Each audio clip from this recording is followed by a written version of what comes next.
बारे में जानें।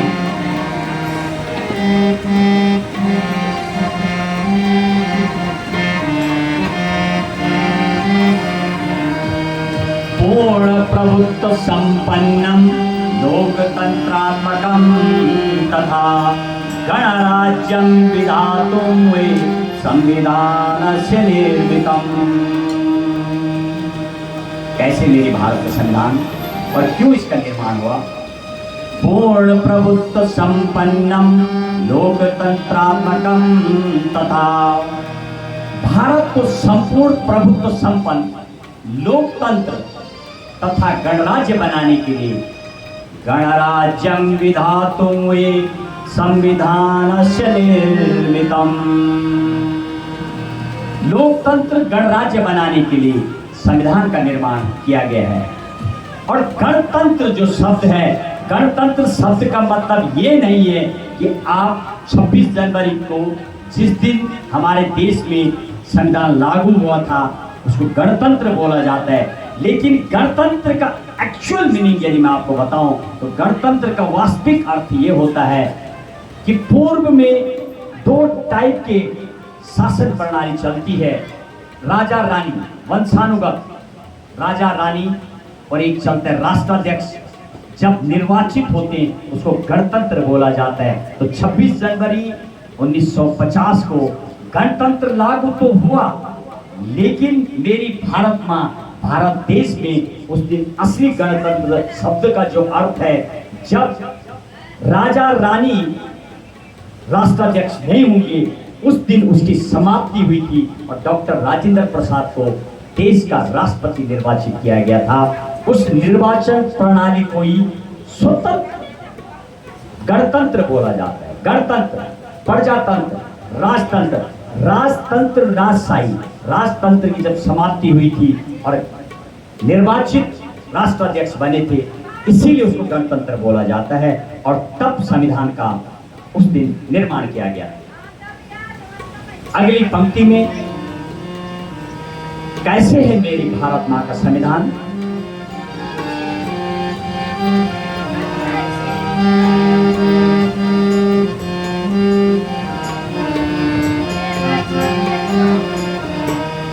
विश्वस्य संविधानेषु बृहत्तोत्तम विस्तृतम् जयतात संविधानं नो भारतस्य ही गौरवम्।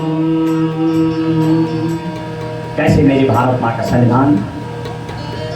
विश्वस्य संविधानेषु, विश्व के सभी देशों के संविधानों में मेरा भारत देश सबसे विशाल।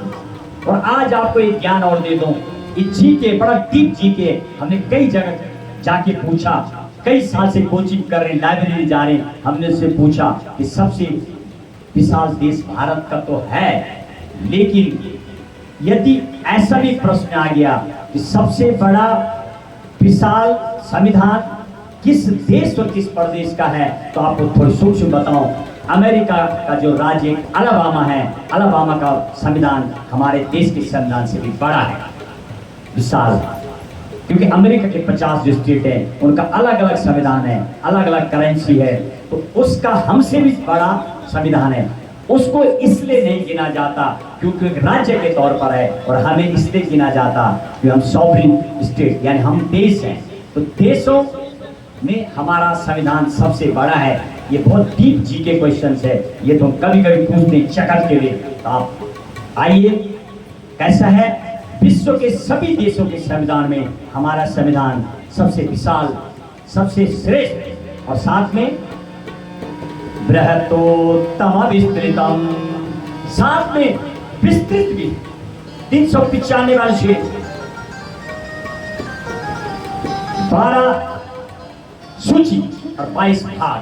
और वर्तमान मैंने बताया था आपको बेसिक स्ट्रक्चर है। ओवरऑल जो आप गिन रहे 475 हो, तब है बीच में A B C D 51A 300 A B ऐसे करके टोटल लगभग 472 से 475 और 25 भाग और 12 सूची है वर्तमान में। अब इसमें देखते हैं कैसे संविधान की अगली पंक्ति, जयतात संविधानम नो भारतस्य हि गौरवम्। और यह भारत का गौरव है और भारतीय संविधान की सदा जय हो। अब हम उन नामों का देखेंगे इसमें वाचन जिनके द्वारा इस संविधान में लिखा गया। आप सोचिए 140 करोड़ जनता जिससे चलती है और जो भी विदेश का मेरी माँ की धरा में आता है भारत में, वो ऑटोमेटिक उसको जो न्याय देता है, पूरा विधि देता है, वो कैसा है?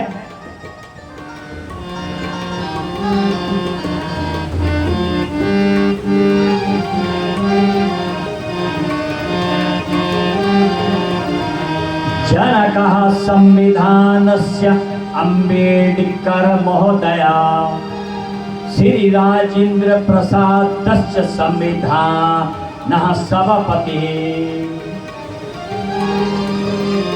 जनकः संविधानस्य, और संविधान के जनक डॉक्टर भीमराव अंबेडकर को कहा जाता है। हमने उनके नाम का पहले बताया था आपको, 3 नाम। भीमा उनकी माँ का नाम, राम जी उनके पिता का नाम, अंबेडकर उनके गुरु की जात, इसीलिए उसको डॉक्टर भीम राम जी अंबेडकर उनका पूरा नाम है। उस जमाने उन्होंने विदेशों में डिग्री लेके आए, पीएचडी, अनेक डिग्री। आज भी लोगों का सपना है, लेकिन एक ही था, वो दलित वर्ग से जाति प्रथा थी, दलित वर्ग था, बहुत परेशान। इसीलिए उन्हें संविधान को एक बार जलाने तक की बात कर डाली।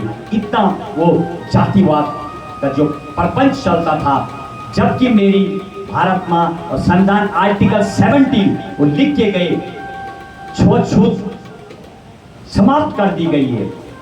Abolition of untouchability article 17, article 29 गरीबों के लिए या जो माइनॉरिटी है, जिनकी संख्या कम है, उनके लिए हमारी संविधान सभा लिख के गई है। आर्टिकल 29 और आर्टिकल 17 में और आर्टिकल 18 में बोला गया, अंग्रेज लोगों के जमाने अनेकों डिग्री देते थे, उपाधि देते थे। आर्टिकल 18 में उपाधियों का अंत कर दिया गया उस दिन अनेक देखते हुए।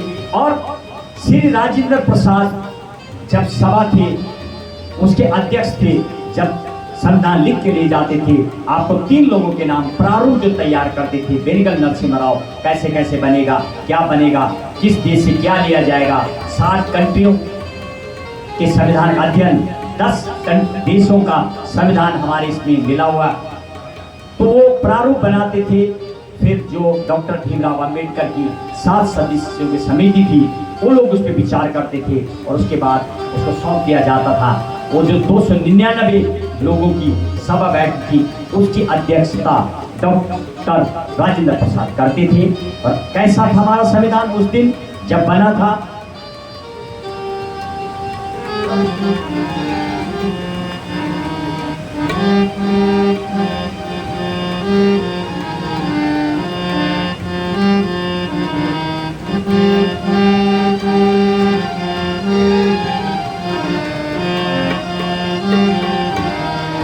पंचविंशति भागेषु संविधानं विभाजितं परिपूर्णतया सम्यक् धारानुच्छेद सूचिभिः। कैसा है मेरा संविधान? पंचविंशति भागेषु संविधानं विभाजितं।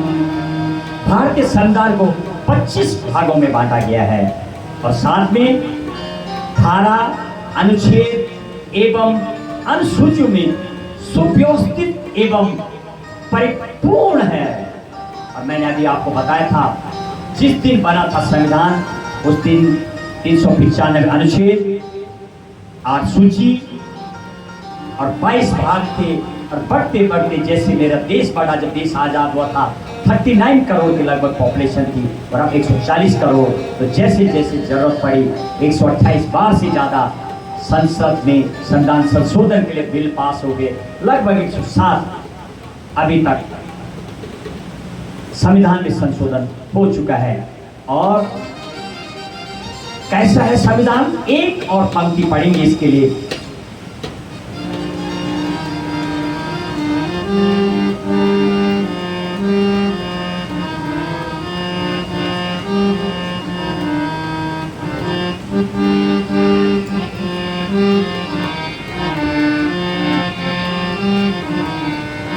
एकादश एकादश कर्तव्य न्याधिकार तथैव षट् नीति निर्देशिका षट्दश सिद्धांता मार्गदर्शका।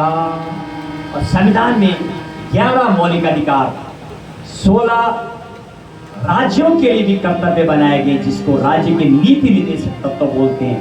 हालांकि उसको एक राज्य का जिम्मेदारी कह सकते हैं आप, उसके लिए भी लिखे गए हैं संविधान में। मेरी भारत माँ की जो आत्मा है कि राज्य को क्या करना है, क्या क्या काम करने होंगे, और उसमें 6 मौलिक अधिकार आपको दिए गए हैं। पहले 7 थे। संपत्ति का जो अधिकार था, जब 1951 में भूमि सुधार एक्ट लाया गया तो 1978 44 अमेंडमेंट जब दिक्कत आ रही थी बार बार जमींदारी को लेकर के, ये सब जमीन को लेकर के, तो उसको 300A में अब वो संवैधानिक यानी लीगल कॉन्स्टिट्यूशन, लीगल अधिकार वाली आपका है। आइए, इस श्लोक को बनाने का मतलब, संस्कृत जो भाषा है इसको भाषा की जननी कहा जाता है। अब हम आपको भाषा की ओर ले चलेंगे। क्या है भाषा का महत्व, कितनी भाषाएं हैं देश में, किस भाग में उसको रखा गया है। जैसे कि मैं बता रहा था, सबसे पुरानी दुनिया की जो भाषा है वो संस्कृत भाषा है, देववाणी है। जब ब्रह्मांड में, समाज में जब ब्रह्मांड की उत्पत्ति हुई थी तो संस्कृत भाषा, वेद, पुराण, काव्य, आरण्यक, ये सब ग्रंथ बताते हैं कि यूनानी और संस्कृत बहुत पुरानी रही है। यदि आप संविधान मौलिक अधिकार का देखेंगे तो 1215 से कहीं न कहीं कुछ अंग्रेजों के लेख मिलते हैं 700, और यदि आप अमेरिका की बात की जाए तो लगभग 1789, लगभग 250 से ज़्यादा आज़ाद हो गया। लगभग 247 के लगभग साल आज़ाद हो गए, और हमें अभी मात्र 78 साल। तो संविधान इसलिए बनाया गया ताकि विधि से चले। अब भाषा के बारे में जानेंगे। भाग 17 इस संविधान की जो पुस्तक है, मेरी भारत माँ की जो आत्मा है, उसमें 4 टाइप की भाषाओं का वर्णन, 4 टाइप की भाषाएं, टोटल मानक जो भाषाएं हैं 8वीं सूची में 22 भाषाओं को मान्यता दी गई है। राष्ट्रभाषा, राष्ट्रभाषा उस भाषा को बोला जाता है जब देश की जो लोकप्रिय भाषा होती है, स्थानीय जो भाषा होती है अपनी, जिस भाषा को बोला जाता है, जब कोई अपनी बंगाली, उड़ीसा, उड़िया, मैथिली, जो 22 भाषाएं स्टेट की, उसको राष्ट्रभाषा कहा जाता है। राज्य भाषा, जब किसी स्टेट की, किसी राज्य की जो अपनी लोकप्रिय भाषा होती है, उसको राज्य भाषा कहा जाता है। राजभाषा, जो जिसको कि एक दरबारी भाषा भी कहा जाता है। राजकाज की भाषा जो चलती है देश में, यानी हिंदी और इंग्लिश को भी उतनी ही मान्यता मिली हुई है। आप देखिए हाई कोर्ट में, सुप्रीम कोर्ट में हिंदी में नहीं चलता है, इंग्लिश में चलता है। आइए एक भजन की ओर, कुछ हमारे बहुत सारे गोसाई जी, मामा जी, तमाम लोग सोते जैसे नजर आ रहे हैं। हमारी बहन एक भजन चलाएंगी, आगे फिर हम अपने व्याख्यान को बढ़ेंगे और इसको समाप्त कर दें। राजभाषा दरबारी भाषा भी कहा जाता है, जो ऑफिस में चलती है, ऑफिशियल भाषा भी बोला जाता है हिंदी, और बोला गया इंग्लिश भी। इंग्लिश 1813 से चलती है, ये कोई अब नहीं चल रही है, 1813 अंग्रेज सिखा के चले गए थे। और शास्त्रीय भाषा, वो कुछ भाषाएं, 6 भाषाएं राज्यों की, जो राष्ट्र यानी हर राज्य को अपनी भाषा को ऑफिशियली काम करने की छूट भी दी गई है। इसीलिए कुछ राजभाषाएं 6 राजभाषा में आती हैं, जिसमें मराठी, तमिल, संस्कृत, तेलुगु, कन्नड़, मलयालम, ये भाषा 6 भाषाएं, इनको शास्त्रीय भाषा कहा जाता है। और संगीत में जो चलती है धुन, वो भी एक भाषा होती है। अब आप संगीत के माध्यम से भाषा के बारे में जानेंगे। एक भजन।